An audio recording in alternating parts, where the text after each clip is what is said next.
할렐루야. 오늘도 말씀을 통해서 우리 모두 하나님의 은혜와 사랑을 함께 나눌 수 있는 그런 시간 되기를 축복합니다. 우리 모두 마음속에 좋은 교회에 대한 그림이 아마 있을 겁니다. 이런 교회가 좋은 교회다. 우리가 꿈꾸는 교회들이 있습니다. 어떤 사람들은 사람이 많고 북적이는 교회, 혹은 프로그램이 잘 갖춰진 교회, 분위기가 따뜻한 교회, 목사님이 설교를 잘하는 교회, 찬양이 은혜로운 교회, 여러 가지 사람들마다 전부 원하는 교회가 다를 거예요. 요즘 많은 교회들이 그런 좋은 교회가 되기 위해서 여러 가지 노력들을 하고 있습니다. 그런데 오늘 본문을 보면 정말 좋은 교회가 어떤 교회인지 말씀하고 있습니다. 하나님이 기뻐하시는 교회, 정말 하나님이 기뻐하실 만한 교회는 어떤 모습인지를 보여주는 본문이 바로 오늘 우리가 읽은 본문입니다. 사도행전 2장에 나오는 이 교회를 우리는 초대교회의 공동체라고 부릅니다. 그때에는 건물도 없었어요. 교회에 따로 모일 수 있는 건물이 없었고, 그래서 가정에서 혹은 골방에서 혹은 유대인들의 회당을 잠시 빌려서 그렇게 사용하기도 했습니다. 물론 제대로 된 조직도 없었고 프로그램도 없었고 재정도 넉넉하지 않았습니다. 그런데 그럼에도 불구하고 하나님은 이 초대교회를 통해서 놀라운 역사를 이루어 가셨습니다. 오늘날에도 여전히 2000년 전에 이 초대교회 공동체를 계속해서 이야기합니다. 오늘날 교회가 어떤 방향으로 가야 하는가라고 하는 질문을 계속해서 초대교회에서 답을 얻으려고 합니다. 왜냐하면 그 초대교회의 모습에서 교회의 오염되지 않은 모습, 보다 본질적인 교회의 모습을 찾을 수 있다고 생각하기 때문입니다. 과연 교회란 어떤 모습이어야 하는가? 우리는 어떤 교회를 이루어야 하는가? 그 본질적인 질문을 던졌을 때 오늘 이 본문을 통해서 함께 답을 얻을 수 있기를 바랍니다. 42절 말씀을 보면 이렇게 말합니다. 그들이 사도의 가르침을 받아 서로 교제하고 떡을 떼며 오로지 기도하기를 힘쓰니라. 여기서 중요한 표현 하나가 있어요. 힘쓰니라. 힘쓰니라라고 하는 말은요, 단순히 열심히 했다는 말이 아닙니다. 이 원어의 원래 의미는요, 붙잡혀 있었다, 사로잡혀 있었다라고 하는 뜻입니다. 그러니까 이 사람들은 무언가에 사로잡혔어요. 사도들의 가르침에 사로잡혔고 서로 교제하는데, 떡을 떼는데, 기도하는데 완전히 사로잡혔던 사람들입니다. 아무도 성도들에게 그걸 하라고 강요하지 않았습니다. 오히려 하지 말라고 주변에서 핍박하는 시대였습니다. 예수를 믿는다는 건 많은 손해를 감수해야만 했던 일입니다. 그런데도 그냥 그렇게 하는 게 너무 좋아서 완전히 매료되어서 사로잡혀 버린 겁니다. 사랑에 빠진 사람들이 서로에게 사로잡힌 것처럼 그렇게 완전히 붙잡혀 버렸어요. 그렇게 붙잡힌 사람들은 말씀 생활에 그야말로 힘쓰면서 살아가게 되었습니다. 그들의 삶의 중심에 믿음이 놓이게 된 거예요. 삶의 모든 우선순위에 믿음이 있게 된 겁니다. 그게 초대교회의 모습이었어요. 오늘날 우리들의 모습들은 어떨까요? 오늘날 우리들은 시간이 되면, 때가 되면 교회 갈 때가 됐구나, 벌써 일주일이 지났네 하고 예배를 드립니다. 때로는 여유가 될 때, 시간이 좀 날 때 기도를 하기도 합니다. 어떤 사람들은 마치못해서 예배를 드리는 경우들도 있어요. 적어도 우리 성도들에게 있어서 예배가 싫고 귀찮은 일은 아닐지 모르지만 삶의 중심에서 점점 멀어져 가게 된 것은 분명합니다. 초대교회는 달랐다는 거예요. 시간이 있어서 모인 게 아니라 정말로 하나님께 붙들려서 온 힘을 다해서 하나님을 예배하는데 힘썼던 공동체였다라고 하는 것입니다. 자, 44절 45절 말씀을 보면 아주 인상적인 장면이 나옵니다. 믿는 사람이 다 함께 있어 모든 물건을 서로 통용하고 또 재산과 소유를 팔아 각 사람의 필요를 따라 나누어 주며. 자, 이 장면은 오늘날 형식으로는 사실 이해하기가 조금 어렵습니다. 아무리 봐도 무슨 광신도나 이단 사이비의 모습을 연상시킬 수 있어요. 실제로 많은 이단들이 이 말씀 구절을 가지고 재산들을 다 가지고 오라고, 다 팔아서 교회로 가지고 오라고 그렇게 가스라이팅을 하기도 했습니다. 그래서 그런 거에 대한 선입견이 있을 수 있습니다. 아무리 신앙생활이 좋아도 저렇게까지 해야 하나 싶기도 하죠. 뭐 좋게 생각을 해서 야, 초대교회는 참 사랑이 많았구나, 참 열정이 뜨거웠구나 정도로 생각한다고 하더라도 그 정도가 심한 건 사실이에요. 근데 잘 보면요, 이 사람들이 모든 사람들이 다 자기 재산을 팔아서 전부 교회에 헌금했다는 이야기가 아닙니다. 우선 교회 안에서 다 함께 서로의 물건을 통용했다라고 하는 말입니다. 이 통용했다, 서로 사용했다는 거예요. 서로 내 거니 네 거니 따지지 않고 내 것을 주장하지 않고 그냥 나누어 썼다는 거예요. 한마디로 말하면 교회 안에서 소유의 개념이 사라졌다는 것입니다.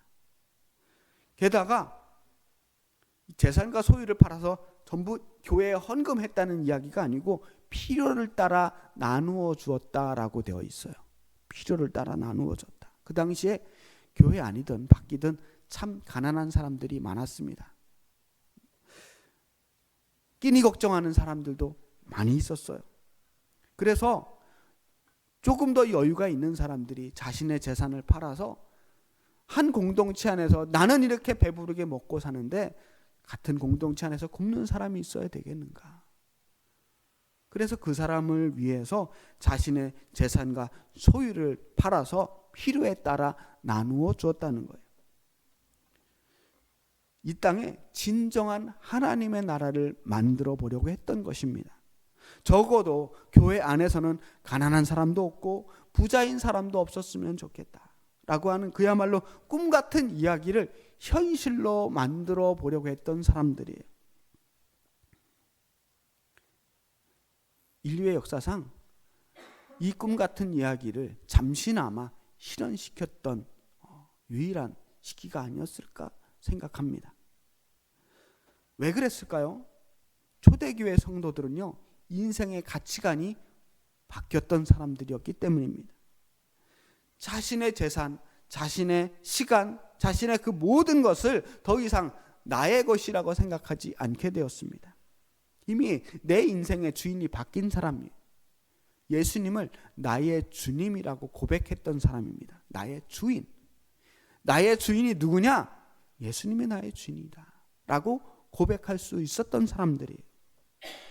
내가 가진 모든 것이 다 하나님의 것이라고 진심으로 믿었던 사람들이에요.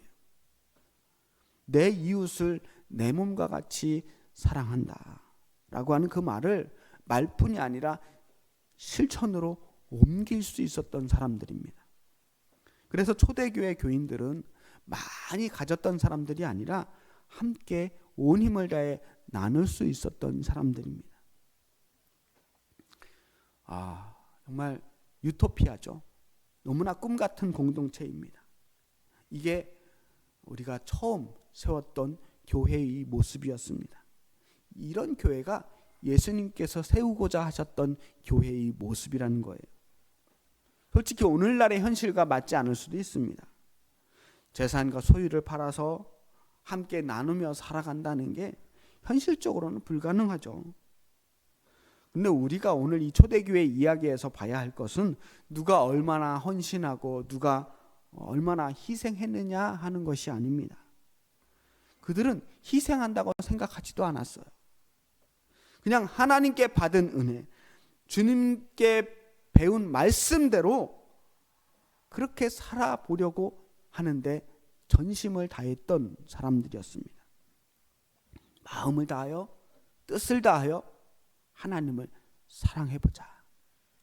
내 이웃을 정말로 내 몸과 같이 사랑해보자. 그 말씀 안에서 온 힘을 다해 살아보려고 몸부림쳤던 사람들이에요. 교회 안에서뿐만 아니라 교회 밖에서도 그렇게 살아가려고 애썼던 사람들입니다. 비록 작은 교회들이었지만 그 유대 사회에서 기독교인들은 그야말로 미비한 존재들이었지만 그 사람들은 그렇게 열심히 애를 썼어요. 오늘날 현대교회는 그 당시와는 비교할 수도 없을 만큼 놀라운 성장을 했죠. 이제 이 사회에서 기독교라고 하는 집단은 하나의 이 집단화되어 있습니다. 누구도 함부로 대할 수 없어요. 정치인들이 선거를 나가기 전에 꼭 들러야 하는 장소. 교회에 잘못 보이면 당선되기 어려우니까 그만큼 많은 표를 가지고 있고 많은 권력을 가지고 있어요. 그럼에도 불구하고 사람들의 외면을 받고 있는 중입니다. 사실 외면받는다고 해도 여전히 초대교회를 생각하면 놀라운 성장이었습니다. 어딜 가도 교회가 있고요. 교회도 많고 성도도 많습니다. 사람들은 이제 교회를 골라서 다닙니다. 나에게 잘 맞는 교회를 찾아다녀요. 기왕이면 내가 좀 편안하고 부담 없는 교회, 거기에 목사님 말씀도 괜찮고 찬양도 좋고 교회 분위기도 좋고 사람들도 기왕이면 조금 더 많아서 복닥거리고 재미난 여러 가지 부수적인 재미를 찾을 수도 있는 교회, 또 한두 주 빠져도 별로 티 안 나는 교회를 좀 더 선호하기도 합니다. 나를 그렇게 사랑해 주지만 귀찮게는 하지 않을 수 있는 그런 교회를 선호한다고 해요. 그렇게 여기저기 돌아다니면서 교회를 쇼핑하는 사람들이 있어요. 또 주중에는 유튜브를 돌아다니면서 나에게 제일 맞는 말씀을 골라 듣기도 합니다. 그렇게 적당히 세련되고 적당히 분위기 좋은 교회를 취미생활 하듯이 일주일에 한두 번 출석하면서 나는 나의 믿음을 지키는 사람이야, 나는 믿음의 사람이야 라고 스스로를 위안합니다. 그런데 그런 모습 속에서 과연 우리는 교회의 본질적인 모습을 찾을 수 있을까 하는 것입니다. 잘 안 되는 거거든요. 그게 잘 안 되기 때문에 아직도 교회들이 초대교회 이야기를 계속 꺼내는 겁니다. 47절 말씀은 보면 이렇게 말합니다. 하나님을 찬미하며 또 온 백성에게 칭송을 받으니 주께서 구원받은 사람을 날마다 더하게 하시니라. 우리 함께 읽어볼까요? 시작. 하나님을 찬미하며 또 온 백성에게 칭송을 받으니 주께서 구원받는 사람을 날마다 더하게 하시니라. 아멘. 사람들이 이 구절 참 좋아하거든요. 근데 사람들이 듣기 좋아하는 구절은 앞부분이 아니라 뒷부분이에요. 사람을 날마다 더하게 하셨다. 우리도 초대교회처럼 부흥하게 하소서. 우리도 초대교회 때처럼 날마다 사람을 더하게 하소서. 수많은 교회들이 이렇게 기도합니다. 모든 교회의 소망이죠. 그런데 이렇게 사람들이 날마다 더하게 하신 거, 이렇게 부흥되게 하는 게, 부흥하는 것이 초대교회의 목표는 아니었습니다. 초대교회 공동체에 나타났던 수많은 결과물들 중에 하나가 부흥으로 나타난다는 것뿐이에요. 중요한 것은 결과가 아닙니다. 그들이 어떻게 했느냐, 어떻게 했길래 이런 결과들이 나타났느냐 하는 것입니다. 사실 초대교회 성도들은 처음부터 우리 부흥하게 합시다, 우리 교회를 부흥을 위해서 힘써 봅시다, 이렇게 한 게 아니고요, 오직 자신들이 해야 할 일들을 했던 것뿐입니다. 모일 때마다 사도들의 가르침을 받았어요. 그 가르침대로 서로 진심을 다해 교제했습니다. 떡을 떼면서 그리스도의 살과 피를 기억했고 그리고 기도하기를 힘썼습니다. 정말로 거룩하고 경건한 믿음을 위해서 힘쓰고 애썼던 사람들이었어요. 그렇게 믿음에 사로잡혀서 살았던 것입니다. 그리고 그 믿음을 따라서 자신의 소유와 재산을 자기 것으로 여기지 않고 스스로를 다 비워내면서 서로를 섬기며 사랑하는 데 힘썼습니다. 그 모든 행동의 결과가 47절의 말씀으로 나타난 거예요. 하나님을 찬미하며 또 온 백성에게 칭송을 받으니 주께서 구원받는 사람을 날마다 더하게 하시니라. 이 초대교회의 모든 활동을 한마디로 딱 줄인다고 하면 하나님을 찬미하는 것이다 라고 볼 수 있습니다. 하나님을 찬미하는 것, 그 안에 모든 믿음 생활이 다 들어가 있어요. 하나님을 찬미하는 게 주님을 곡조로 아름다운 입술로 아름다운 곡조로 붙여서 찬양하는 것, 노래 부르는 것만 찬미하는 게 아닙니다. 우리의 모든 삶이 주님을 향해 집중하는 거예요. 내가 가진 모든 것, 내가 누리는 모든 것을 통해서 하나님께 영광 돌리는데 집중하는 것입니다. 내 삶이 다 하나님이 주신 은혜요 선물이라는 것을 인정하면서 하나님께 영광 돌리는 거예요. 하나님이 주신 사람들, 나에게 주신 그 모든 사람들, 나에게 주신 그 모든 생명들을 진심으로 사랑하고 섬기는 것이 주님을 찬미하는 행동입니다. 그런 모든 행동 하나가 다 하나님을 기쁘시게 하는 일들이고, 하나님을 기쁘시게 하는 일이야말로 하나님께 영광 돌리며 찬미하는 일입니다. 그렇게 온 힘을 다해 하나님을 찬미하고 나니까 하나님만 기뻐하신 게 아니더라고요. 사람들이, 온 백성이 이 사람들을 칭송하기 시작했어요. 안 믿는 사람들마저도 이 예수를 믿는 사람들을 칭송하기 시작했습니다. 저 사람들, 그리스도인이라고 부르는 사람들, 저 사람들의 행동은 우리와는 다르다. 뭔가 다르다. 그런데 그 사람들 사는 모습을 보니까 칭찬할 만하다. 그렇게 인정받게 된 것입니다. 믿는 사람이든 안 믿는 사람들이든 사람들에게 자연스럽게 인정을 받게 되니까, 그러니까 부흥하기 시작한 거예요. 하나님을 진정으로 찬미하는 사람들의 칭송을 받게 되는 것입니다. 초대교회 성도들의 삶이 그것을 증명해 내버렸습니다. 그 결과가 마지막 9절, 주께서 구원받는 사람을 날마다 더하게 하시니라 라고 나타난 거예요. 여기서 또 하나 중요한 단어가 있는데요. 주께서 구원받은 사람을 날마다 더하게 하셨다는 거예요. 주님께서 하신 일이라는 거예요. 심지어 그 부흥의 역사마저도 이렇게 열심히 칭송하고 하나님을 찬미하면 저절로 당연히 부흥하게 되는 것이 아니라 주님께서 그 일을 하셨다라고 하는 거예요. 초대교회는 분명히 폭발적인 성장이 일어났습니다. 그런데 그것은 결과예요. 부흥의 원인은 주님께서 사람들을 보내주셨기 때문이에요. 오늘날 교회는 자주 이런 생각을 합니다. 어떻게 하면 사람들이 늘까요? 어떻게 하면 교회가 좀 커질 수 있을까요? 물론 우리들도 늘 고민하는 일이에요. 좀 더 많은 사람들이 함께 예배하면 얼마나 좋을까요? 상상만 해도 즐거운 일입니다. 그런데 그 질문을 하기에 앞서서 우리가 먼저 질문해야 할 것이 있습니다. 어떤 교회를 하나님이 기뻐하실까? 지금 우리의 모습을 통해서 우리는 하나님을 기쁘시게 하고 있는가? 부흥은 그 다음 이야기예요. 성장은 목표가 아니라 부산물 같은 겁니다.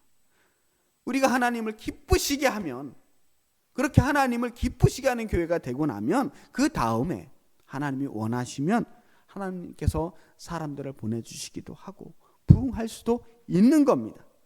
물론 교회가 부흥하면 신나고 더 재미날 겁니다. 그러나 그 먼저 사람들이 많아져서 행복한 게 아니고, 사람들이 북적거려서 우리가 정말 교회가 제대로 된 교회가 되는 게 아니라, 우리가 먼저 하나님 앞에 바로 서고 하나님 앞에 사로잡히고 하나님을 기쁘시게 하는 교회가 될 때, 그 다음에 우리에게 부흥회라고 하는 부산물들이 생겨날 수 있다는 것입니다. 지금 내 곁에 있는 몇 안 되는 이 사람들을 우리가 먼저 사랑하지 않으면, 이 사람들을 우리가 제대로 섬기지 않으면, 이 사람들을 진심으로 걱정하고 돌보고 사랑하지 않으면, 더 많은 사람들을 우리가 어떻게 사랑하고 섬길 수 있겠습니까? 지금 나에게 있는 사람들에게 최선을 다할 때, 이 사람들을 가지고 함께 가장 좋은 교회, 최선을 다해서 하나님을 찬미하는 교회를 만들어 드린 다음, 그 다음 하나님께 맡겨 드리는 거예요.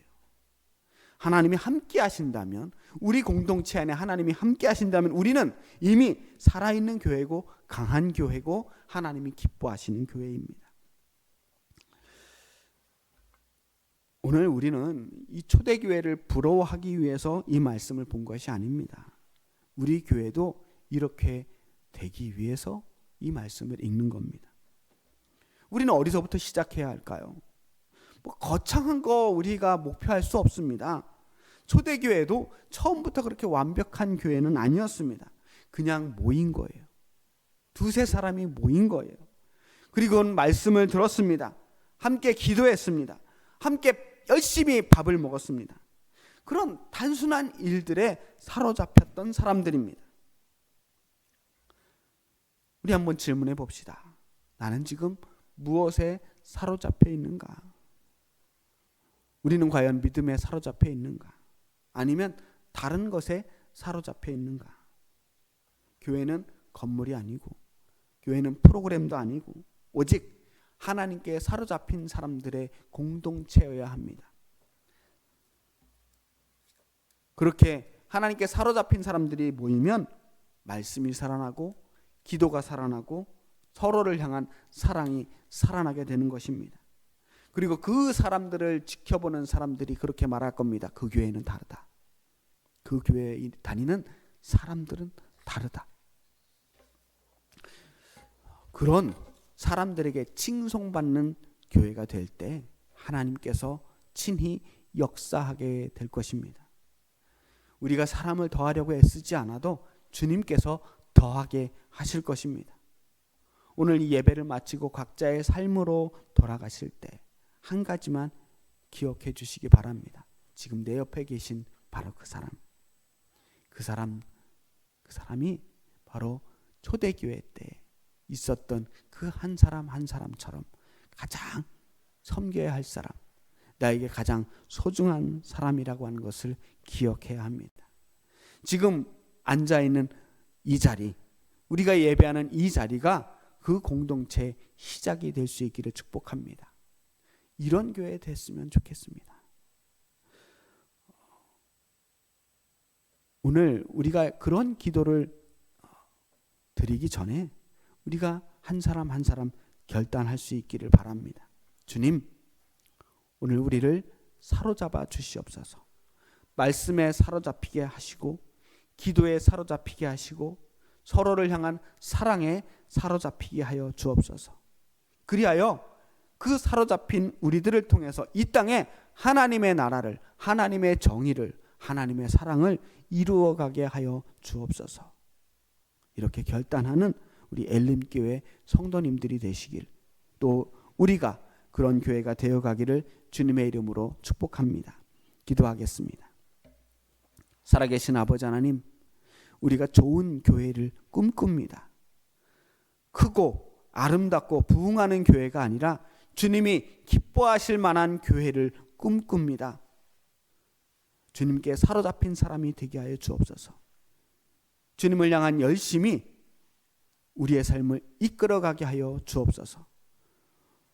하나님을 기쁘시게 하는 교회가 되게 하여 많은 사람들에게 칭송받는 우리들이 되게 하여 주옵소서. 예수 그리스도의 이름으로 기도합니다. 아멘.